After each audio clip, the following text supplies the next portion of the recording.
Hi everybody, welcome to Raj kitchens. Back side தோட்டத்தையும் சைடில் உள்ள தோட்டத்தையும் நான் உங்களோட வீடியோவாக ஷேர் பண்ணுறேன்னு சொல்லியிருந்தேன். க்ளீன் பண்ணுறதுக்கு முன்னாடி நம்ம 2 விஷயம் நம்ம தோட்டத்துக்குள்ளே கவனிக்கணுங்க. நம்ம கால் வச்சு இறங்கும் போது ஒன்று அதுக்குள்ளே என்ன பூச்சிகள் இருக்குன்னு ஃபஸ்ட் ஒன் கண்டிப்பாக பார்க்கணும். செகண்ட் ஒன் அதில் என்னென்ன காய்கறிகள் நம்ம வீட்டுக்கு யூஸ் பண்ணுற மாதிரி இருக்குது அப்படின்னு பார்த்துட்டு அதுக்கப்புறம் க்ளீன் பண்ணுற மாதிரி பார்க்கணும். நம்ம வீட்டை பொறுத்த வரைக்கும் கீரைகள் அதிகம்.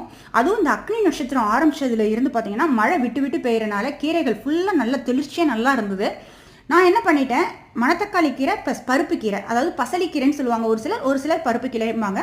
இது ரெண்டையும் காலம்புற நேரம், ஏன்னா காலம்புற நேரத்தில் கீரை எடுத்தால் தான் வேரில் அதனுடைய சத்து இறங்காமல் இருக்கும் அப்படின்னு சொல்லுவாங்க. அதனால் காலம்புற நேரத்தில் கட் பண்ணி எடுத்துகிட்டு நல்லா வாஷ் பண்ணிவிட்டு டர்க்கி டவலில் விட்டு எடுத்து ஸ்டோர் பண்ணி வச்சுக்கிட்டேன். அதே மாதிரி இப்போ பார்த்தீங்கன்னா துளசி செடியும் கோழிக்கொண்ட பூவும் தாங்க நான் எடுத்துகிட்டு வந்தேன். அது ரெண்டும் பாருங்கள் எவ்வளோ சோர்ந்துருக்குன்னு. இந்த மாதிரி தண்ணியில் போட்டு வைக்கும்போது ஈவினிங் டைம் பார்த்தீங்கன்னா இந்த அளவுக்கு தெளிர்ச்சியாக வந்துடுங்க. ஒரு தடவை ட்ரை பண்ணி பாருங்கள்.